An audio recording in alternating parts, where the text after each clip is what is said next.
বদলে যাওয়া পোশাক নিয়ে মাঠ পর্যায়ের পুলিশ সদস্যের অস্বস্তির বিষয়টি নতুনভাবে সামনে এসেছে। পোশাক পরিবর্তনের বিষয়টি মেনে নিতে পারছেন না অনেকে, নতুন পোশাকের পরিবর্তন চাচ্ছেন। বর্তমান পোশাকের রং নিয়ে প্রশ্ন তুলেছেন কেউ কেউ। পুলিশ সদস্যরা বলছেন তারা পুরনো পোশাকে ফিরতে চান। সামাজিক মাধ্যমে অনেকে এই পোশাক নিয়ে ব্যঙ্গ করছেন, এতে অস্বস্তি বোধ করছেন তারা। গতকাল সোমবার রাতে বাংলাদেশ পুলিশ সার্ভিস অ্যাসোসিয়েশনের পক্ষ থেকে সংগঠনের সাধারণ সম্পাদক ও কুমিল্লা জেলার পুলিশ সুপার মোহাম্মদ আনিসুজ্জামান স্বাক্ষরিত একটি বিবৃতি দেওয়া হয়েছে।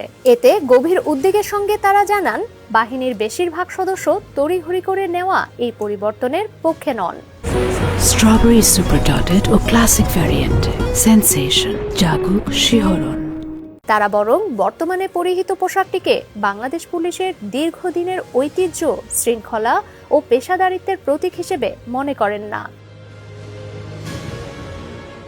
বিবৃতিতে আরও বলা হয়, সাবেক অন্তর্বর্তী সরকার পুলিশ সদস্যদের গায়ের রং, আবহাওয়া এবং তাদের মতামত উপেক্ষা করেই কোনরূপ জনমত যাচাই ছাড়া পোশাক নির্বাচন করে। অন্য যেসব সংস্থা ইউনিফর্ম পরে থাকে তাদের সঙ্গে নতুন পোশাকের হুবহু সাদৃশ্য রয়েছে।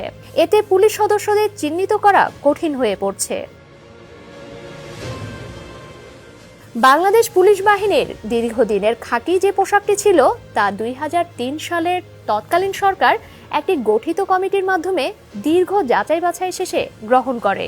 এই পোশাকে পুলিশের চাকরিতে কর্মরতদের গায়ের রং, আবহাওয়া, রাত ও দিনের ডিউটিতে সহসা চিহ্নিত করা যায়। এছাড়া ওই পোশাক অন্য যে কোনো বাহিনীর সঙ্গে যেন সাদৃশ্য না হয়, এসব বিষয় বিবেচনা করেই নির্ধারণ করা হয়েছিল। পুলিশ সার্ভিস অ্যাসোসিয়েশন বলছে, পোশাক পরিবর্তন বিশাল ব্যয়বহুল প্রক্রিয়া, যা বর্তমানে দেশের অর্থনীতির প্রেক্ষাপটে অতিরিক্ত চাপ সৃষ্টি করতে পারে। বাংলাদেশ পুলিশ সার্ভিস অ্যাসোসিয়েশন মনে করে, এই বিপুল অর্থে নতুন পোশাক তৈরির পরিবর্তে বাহিনীর আধুনিকায়ন, থানা পর্যায়ে যানবাহন সরবরাহ ও লজিস্টিক সাপোর্ট বৃদ্ধি করাই অধিক যুক্তিযুক্ত হবে।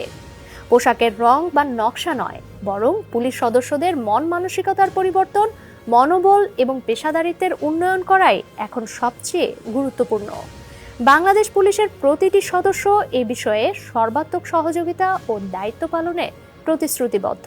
পোশাক পরিবর্তনের সিদ্ধান্তটি যেন পুনর্বিবেচনা করে তা আরও অধিক গবেষণা ও জনমত যাচাইকল্পে বাস্তবসম্মত সিদ্ধান্ত গ্রহণ করা হয় এবং পুলিশের প্রতিটি সদস্যের আবেগ ও বাস্তবসম্মত দিকগুলো গুরুত্বের সঙ্গে বিবেচনা করা হয়। পুলিশ সার্ভিস অ্যাসোসিয়েশনের সাধারণ সম্পাদক মোহাম্মদ আনিসুজ্জামান সমকালকে বলেন, মাঠ পর্যায়ের পুলিশ সদস্যদের মতামত উপেক্ষা করে নতুন পোশাক দেওয়া হয়। এই পোশাক মানানসই নয়। অন্যান্য বাহিনীর পোশাক বদলের বিষয়টি বিভিন্ন সময়ে আলোচনায় এলেও শুধু পুলিশের পোশাক বদলে দেওয়া হয়।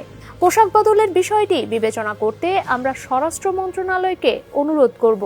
এর আগে যে পোশাক আমরা পরতাম সেটিতে ফেরত যেতে পারি। ডেস্ক রিপোর্ট, সমকাল।